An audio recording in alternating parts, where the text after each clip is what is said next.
Ahing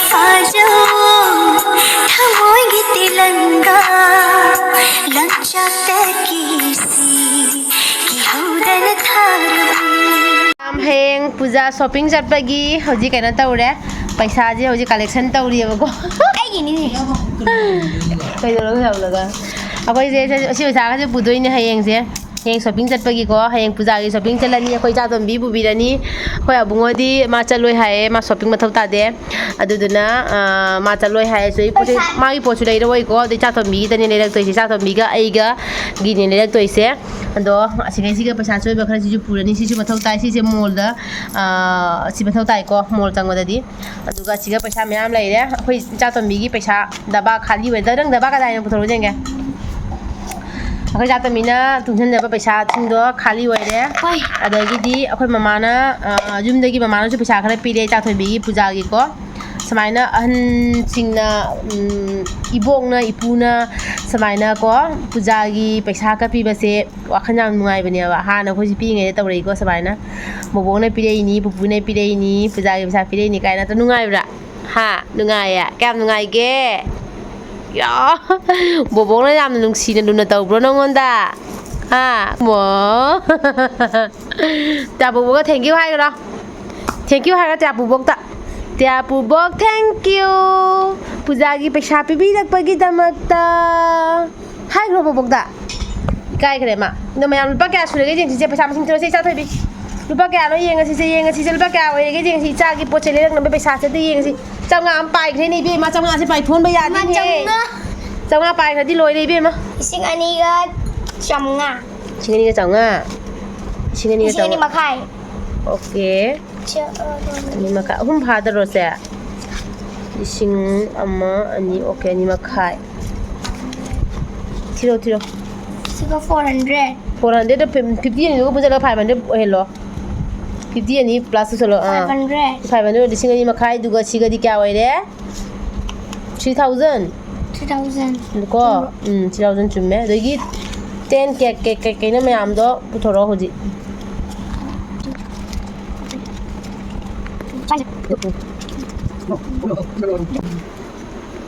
Kaiba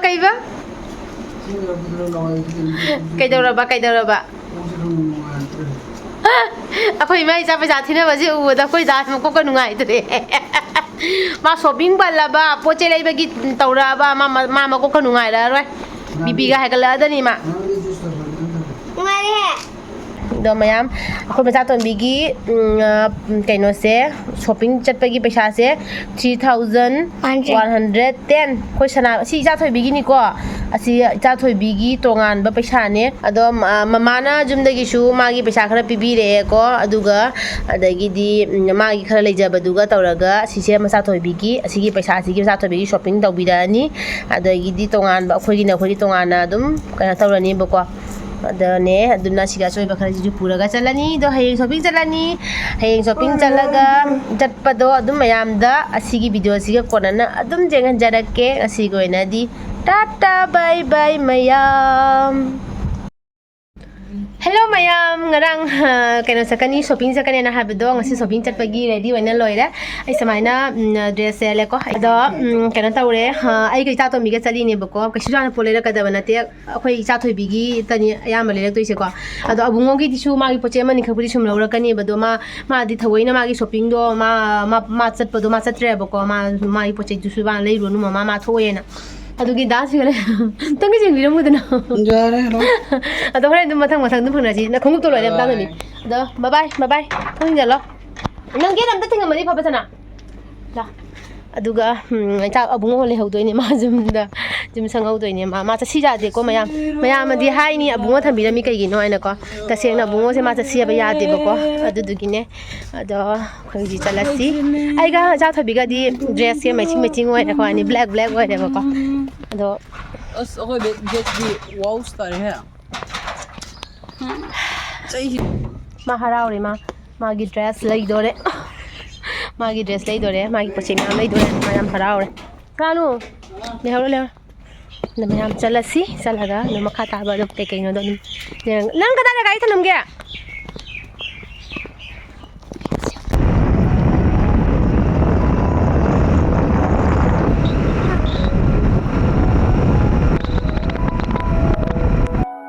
ꯍꯧꯖꯤꯛ Silchar town ꯃꯅꯨꯡꯗꯅꯤ ꯑꯗꯨꯒ ꯁꯤꯗꯅ ꯃꯦꯇ꯭ꯔꯣ ꯕꯖꯥꯔ ꯂꯩꯔꯦꯀꯣ ꯑꯗꯨꯒ ꯑꯩꯈꯣꯏꯅ ꯑꯍꯥꯟꯕꯗ ꯑꯩꯈꯣꯏꯅ ꯆꯪꯗꯣꯔꯤꯕ ꯃꯣꯜꯁꯤꯅ ꯖꯨꯗꯤꯑꯣꯗ ꯆꯪꯒꯦꯅ ꯆꯠꯄꯅꯦꯕꯀꯣ ꯆꯠꯂꯒ ꯖꯨꯗꯤꯑꯣꯗꯣ 11 ꯍꯥꯡꯒꯅꯤ 11 AM ꯍꯥꯡꯒꯅꯤ ꯍꯥꯏꯅ ꯑꯩꯈꯣꯏꯁꯦ ꯖꯨꯗꯤꯑꯣꯗ ꯆꯠꯂꯒ ꯆꯪꯗꯅ ꯑꯃꯨꯛ ꯍꯜꯂꯛꯑꯒ ꯑꯩꯈꯣꯏ ꯀꯩꯅꯣꯗꯒꯤ ꯑꯣꯏꯅ ꯍꯧꯔꯒ ꯂꯥꯛꯑꯦ ꯐꯦꯁꯟ ꯁꯤꯇꯤ ꯃꯣꯜꯗ ꯑꯣꯏꯅ ꯆꯪꯉꯦꯀꯣ ꯑꯗꯨꯒ ꯆꯪꯉꯒ ꯑꯗꯨꯒ ꯑꯗꯨꯝ ꯍꯧꯔꯛꯑꯦ ꯖꯨꯗꯤꯑꯣꯅ ꯂꯥꯁꯇ ꯑꯣꯏꯅ ꯆꯪꯉꯦꯕꯀꯣ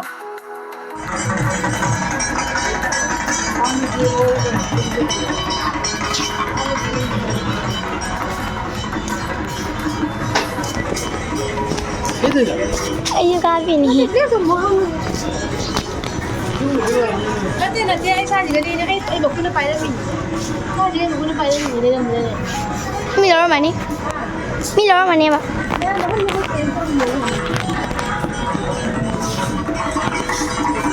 सा तोइना बदन मोना फिंग होक तुमी फजबनी यामना जेंगु नंग साइज जें आयु के मयाम ले सिदिना दा Yung mo doro ni.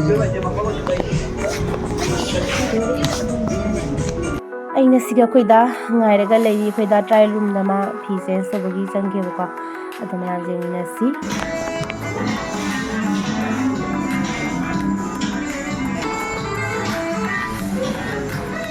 ꯐ꯭ꯔꯤꯇꯣ ꯆꯥꯎꯕ꯭ꯔꯣ ꯈꯪꯗꯦ ꯐ꯭ꯔꯤꯇꯣ ꯃꯌꯥꯝ ꯗꯥꯁꯦ ꯁꯨꯃꯥꯏꯅ ꯃꯥꯒꯤ ꯗ꯭ꯔꯦꯁꯇ ꯁꯨꯃꯥꯏꯅ ꯑꯣꯏꯔꯦꯕꯀꯣ ꯄꯛꯁꯨ ꯌꯥꯝ ꯄꯛꯆꯔꯦ ꯑꯗꯣ ꯃꯥꯒꯤ ꯖꯤꯞꯁꯦ ꯆꯤꯡꯈꯠꯂꯝꯗꯅꯀꯣ ꯑꯩꯅ ꯖꯤꯞ ꯆꯤꯡꯈꯠꯇ꯭ꯔꯦꯅ ꯍꯥꯏꯗꯨꯒ ꯆꯤꯡꯈꯠꯂꯦ ꯑꯗꯨꯒ ꯀꯩꯅꯣ ꯇꯧꯔꯦꯕ ꯑꯗꯨ ꯀꯩꯒꯤꯅꯦ ꯃꯉꯣꯟꯗ ꯌꯥꯝ ꯄꯛꯆꯩ ꯗ꯭ꯔꯦꯁꯁꯦꯀꯣ ꯑꯗꯨꯒ ꯕ꯭ꯂꯦꯛ ꯁꯔꯠꯁꯦ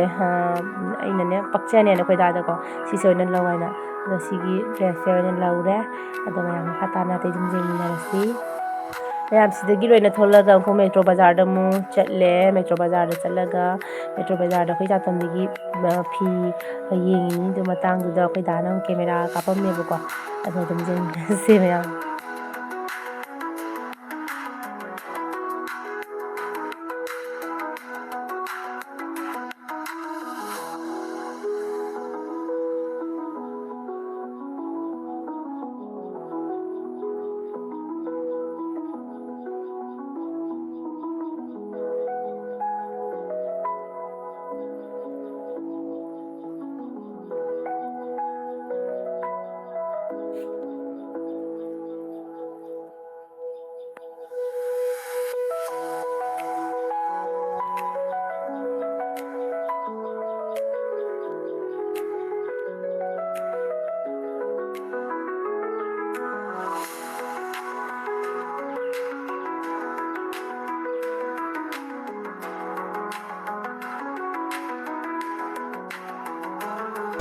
ये लो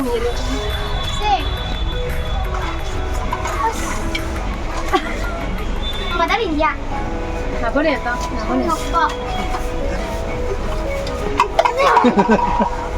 कहीं No, Mother India, I don't know. कहीं Mother India. सिर्फ खाना तब बोले बुरा ना हाले तेरे तुरी दाते हुए ड्रेस यार सिर्फ क्या था Nuai sa toy ra. Meeting Nuai tanggal sa toy ra. Meeting ये वाले Fazay ni oi. Smaka puro mal ni.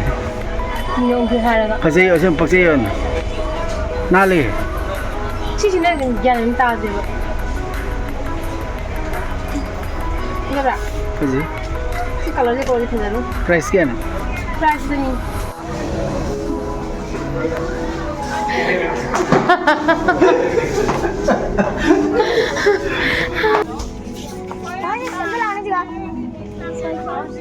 Oh, ji sa dar lile, ji sa dar jang ka do do.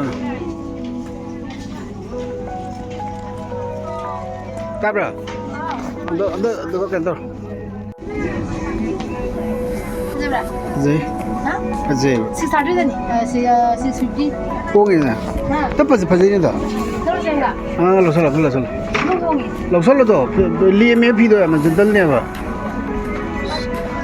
Medium size नहीं होता Nang medium ni na lawi do nang ki na ta. Li to ya ni ne. Try to ne to ko squad di. ꯑꯩꯅ ꯑꯁꯤꯒꯤ ꯗ꯭ꯔꯦꯁꯁꯦ ꯑꯁꯤꯒꯤ ꯀꯨꯔꯇꯤꯁꯦ ꯑꯩꯅ ꯂꯧꯒꯦꯅ ꯇꯧꯔꯒ ꯂꯧꯔꯛꯇ꯭ꯔꯦꯕꯀꯣ ꯃꯌꯥꯝ ꯀꯩꯒꯤꯅꯣ ꯍꯥꯏꯗꯤ ꯐꯗꯤ ꯌꯥꯝ ꯐꯖꯕꯅꯤꯀꯣ ꯑꯗꯨꯒ ꯃꯤꯁꯨ ꯌꯥꯝꯅ ꯉꯧꯊꯣꯛꯏꯕ ꯁꯤ ꯀꯂꯔꯁꯦ ꯌꯥꯝ ꯂꯦꯝꯖꯕꯗꯣ ꯑꯣꯏꯌꯦꯕꯀꯣ ꯑꯗꯣ ꯑꯩꯅ ꯂꯧꯗ꯭ꯔꯤꯁꯤꯅ ꯀꯩꯒꯤꯅꯣ ꯍꯥꯏꯕꯗ ꯁꯥꯏꯗ ꯃꯥꯒꯤ ꯀ꯭ꯔꯣꯁꯀꯤ ꯀꯩꯅꯣꯃ ꯌꯥꯎꯋꯦꯕꯀꯣ ꯑꯗꯨꯗꯣ ꯑꯩꯅ ꯌꯥꯝ ꯖꯥꯃꯦ ꯂꯥꯎꯋꯦ ꯄꯣꯠ ꯇꯟ ꯍꯥꯏꯅ ꯂꯧꯔꯛꯇ꯭ꯔꯦꯕꯀꯣ ꯑꯗꯒꯤꯗꯤ ꯍꯧꯖꯤꯛꯁꯦ ꯑꯁꯤꯁꯤꯅ ꯕ꯭ꯂꯨ ꯕꯤꯗꯨꯗꯅꯦꯕ ꯑꯗꯣ ꯑꯉꯥꯡ ꯅꯨꯄꯤ ꯃꯆꯥꯁꯤꯡꯒꯤ ꯇꯣꯞꯁ ꯃꯌꯥꯝ ꯑꯃ ꯌꯣꯜꯂꯤꯀꯣ ꯌꯣꯟꯕꯁꯤꯗꯅꯦ ꯌꯥꯝ ꯌꯣꯜꯂꯦ ꯑꯗꯨꯒ ꯑꯩꯈꯣꯏꯒꯤ ꯐꯖꯕꯁꯦ ꯑꯩꯒꯤ ꯃꯤꯠꯅ ꯆꯨꯕꯗꯣ ꯏꯖꯥꯎ ꯖꯥꯎꯗꯦꯕꯀꯣ ꯑꯗꯨ ꯑꯣꯏꯔꯒꯁꯨ ꯑꯩ ꯑꯗꯨꯝꯕꯨꯗꯤ ꯂꯧꯁꯜꯂꯛꯑꯦ ꯏꯆꯥꯊꯣꯏꯕꯤꯒꯤ ꯀꯩꯅꯣ ꯇꯧꯔꯦꯕꯀꯣ ꯍꯥꯏꯗꯤ ꯄꯥꯝꯗ꯭ꯔꯁꯨ ꯄꯥꯝꯗꯅ ꯑꯗꯨꯝ ꯂꯧꯔꯦ ꯏꯆꯥꯊꯣꯏꯕꯤꯒꯤꯁꯦ ꯃꯦꯠꯊꯔꯦꯕ ꯋꯥꯡꯃꯟꯈꯤꯗ ꯃꯦꯠꯊꯔꯦꯕꯀꯣ ꯑꯗꯣ ꯑꯇꯣꯞꯄꯗ ꯃꯌꯥꯝ ꯑꯃꯨꯛ ꯃꯈꯥ ꯌꯦꯡꯉꯨꯔꯁꯤ ꯇꯥꯅ ꯑꯗꯨꯝ ꯂꯥꯛꯑꯣꯍꯦ ꯑꯩꯈꯣꯏ ꯌꯦꯡꯃꯤꯟꯅꯔꯁꯤ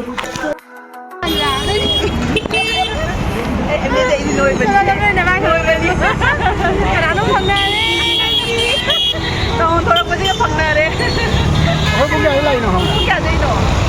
ꯑꯩꯈꯣꯏ ꯃꯣꯜ ꯍꯥꯡꯗ꯭ꯔꯤ ꯊꯣꯡꯉꯒ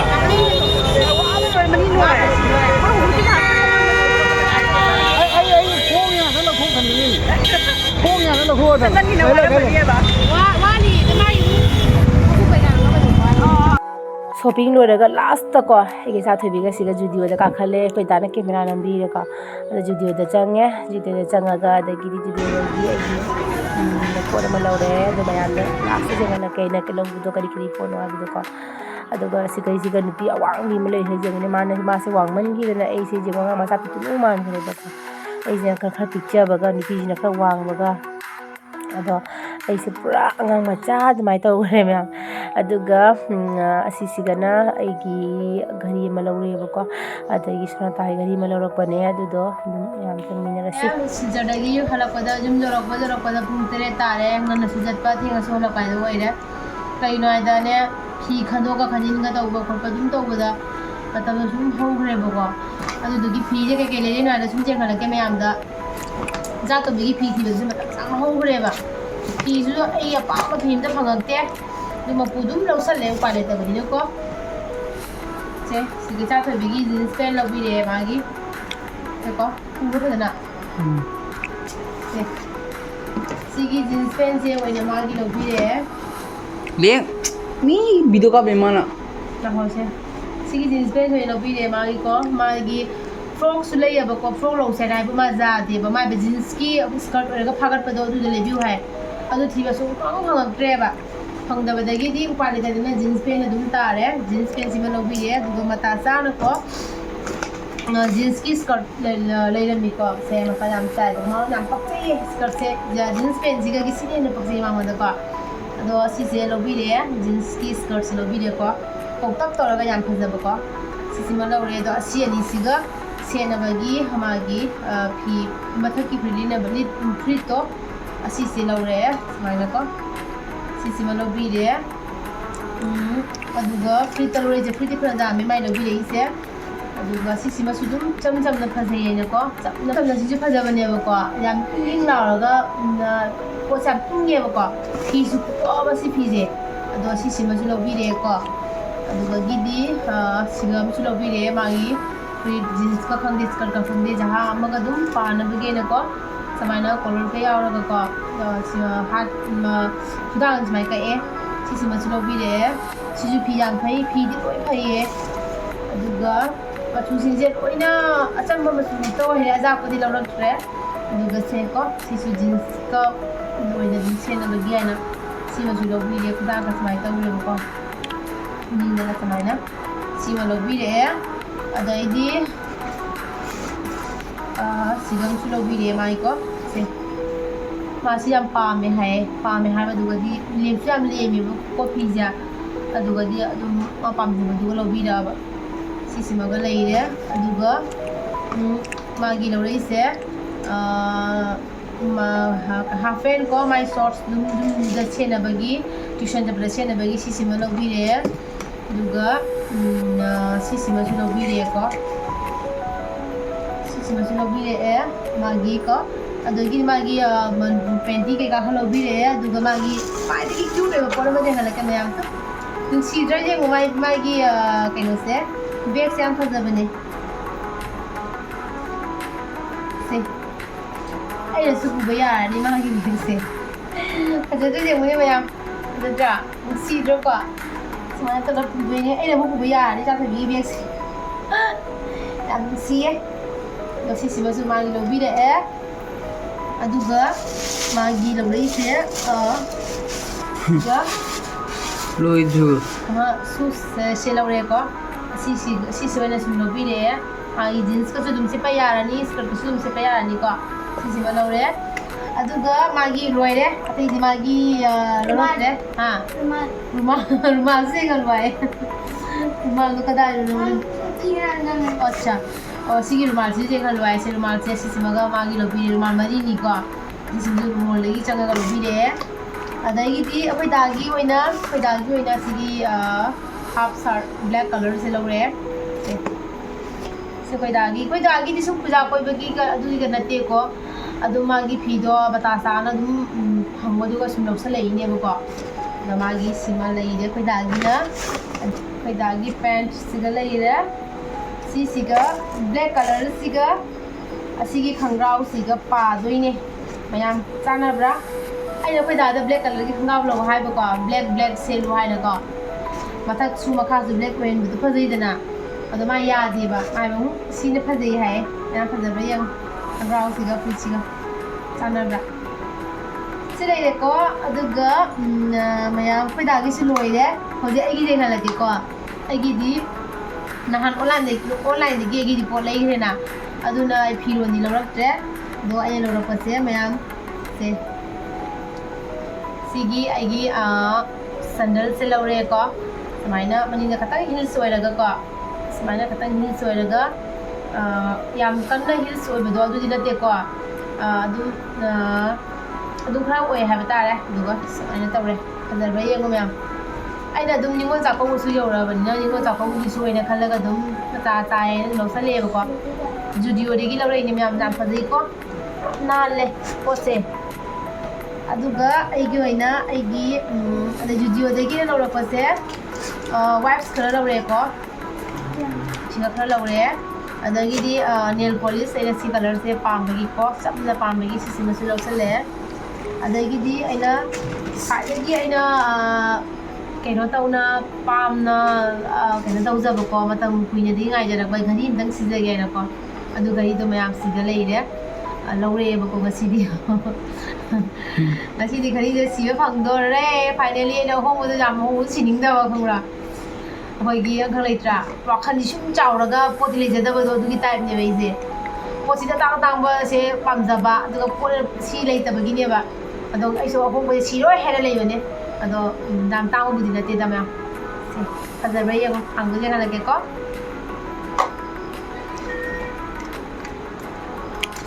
मुझे संबानी से को फजर भाई ये को लंत्रिक कर लंगी आई याम पाम न लो रे इन हेसी जे मगे सी मदि को अदो मयाम फजै पुजे दे न हाइरो दम हाइ बिरो कमेंट्स को अदो नेसी खक्तनी दा मयाम इना को लेरक पसे अदो हाँ उनसे सनु कुछ नहीं मम्मी अदो हंदकी पूजा सिदी मैं यहाँ कोई साथ होगी पूजा कोई तौरे मागी फजना लेबी रे तो अबुंगोगी पोर हायरा कनी से येंगिना तगी पोतो पुथरो अदुगा अबुंगोगी ना से हफे अबुंगोगी माय गोले चटपदा को ममा असिगी टुपी से लेबी तब यादे ना कना मा चीले बसिजे को असमाना राउंड ओइबसे राउंड समाना ओइबसे सि लेबी रो हाय मा अदो असि से माय लेबी रे अदगीदी माना एगोदा वाट्सएप थादलेबको असिगी स्पेक्सिंग लोबिरो वाइनको मयाम तो सिसिमगा लोबिरे मागी सिगी स्पेक्सिंग लोबिरे मा सिसे लोरो वाइना मा थादले एगोदा सिगी डिजाइन लोरो वाइना लोबिरे सिसे मागी अदोगा मागी फिरोन कई लोरक्ते कईगिनो आइदी मा न पूजा सु कोइरो याय थु थो याय माई फिरो बचसी मसिगी शॉपिंग जे मा सु चसे ना हाबे मा जादेबा मा माई चलोय तल्ले हायना माई फिनेरो हाय को अदो पूजा लोरगा मागी फिलवनी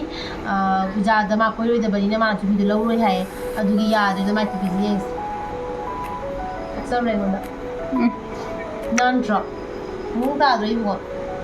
दुगा मागी स्पेक जु जहाज लेबा मितांग मो मानो मागी स्पेक जु पगा जेना लगे म्याम को मागा साइने दि मुजिन मु दबरा पाइरेटो मारनी मागा साइने नागल म स्वाय पुछलगा थौवदो जहाज थौवदो म्याम येंगसे फजरबा म्याम मादो असने जारो मैं खंग में stylish Smai jung na gopi boli. Bangla. Nere chande. ꯃꯌꯥꯝꯁꯦ ꯑꯕꯨꯡꯉꯣꯒꯤꯅꯤꯀꯣ ꯐꯖꯩ ꯐꯖꯗꯦ ꯍꯥꯏꯔꯛꯑꯣ ꯃꯥꯁꯤ ꯗꯦꯟꯁ ꯇꯧꯕꯗ ꯎꯛꯇꯣꯏꯅꯦ ꯃꯥ ꯗꯦꯟꯁ ꯇꯧꯒꯅꯤ ꯍꯥꯏꯌꯦ ꯑꯗꯣ ꯂꯧꯔꯛꯑꯦ ꯁꯨꯃꯥꯏꯅ ꯁꯤ ꯈꯛꯇꯅꯤꯗ ꯃꯌꯥꯝ ꯑꯩꯅ ꯄꯣꯠ ꯂꯧꯔꯛꯏꯁꯦ ꯑꯇꯩ ꯀꯩꯁꯨ ꯌꯥꯝꯅ ꯂꯧꯔꯛꯄ ꯅꯠꯇꯦꯗ ꯆꯍꯤ ꯑꯃꯒꯤꯀꯣ ꯑꯗꯣ ꯁꯣꯝꯗ ꯑꯩꯈꯣꯏꯗ ꯁꯣꯝꯗ ꯂꯋꯥꯏ ꯏꯁꯤꯡ ꯊꯥꯅꯔꯤ ꯑꯗꯨ ꯂꯋꯥꯏ ꯏꯁꯤꯡ ꯃꯩ ꯁꯣꯝꯗ ꯏꯁꯤꯡ ꯊꯥꯔꯤ ꯃꯩ ꯃꯥꯒꯤ ꯕꯥꯁꯣꯟ ꯇꯥꯅ ꯑꯩ ꯏꯁꯤꯡ ꯊꯥꯔꯤ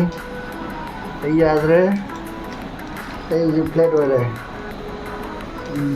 ꯐ꯭ꯂꯦꯠ ꯑꯣꯏꯕ ꯌꯥꯔꯣꯏ ꯏꯕꯨꯡꯉꯣ ꯈꯤꯡꯒꯠꯂꯛꯈꯣ ꯑꯇꯩꯁꯨ ꯋꯥꯔꯤ ꯂꯧꯒꯗꯕ ꯂꯛꯈꯤꯄꯨꯔꯗ ꯃꯨꯊꯠꯇꯣꯏꯅꯦ मैं कौन हूँ मैं कौन हूँ लखीमपुर में मुझे कब लगी है मैं कौन हूँ मैं कहाँ हूँ आई कनानो आई नहीं से कनानो आई नोई की कनानो मैम वास वारे हलपदगी ड्रेस पौ चेंज तौद्रीबको आई फ्रेश ओइद्री अदो हजी ड्रेस चेंज तौर खोलगा आई कन तौरनिबको अदो मैम फजनसु वारे थेंगु थेंगे अदगी हजी कोई दान चिकन लौरेबको चिकन थोंगदैने अमकमो याते वारे गसिसे अदो स्वाइजिदा ई गसिगी शॉपिंग की वीडियो से मतंग सिदा शॉपिंग की ब्लॉग से मतंग सिगा लसिंदरागे अदुगा मथंगदा मु अकमु नुगाइबा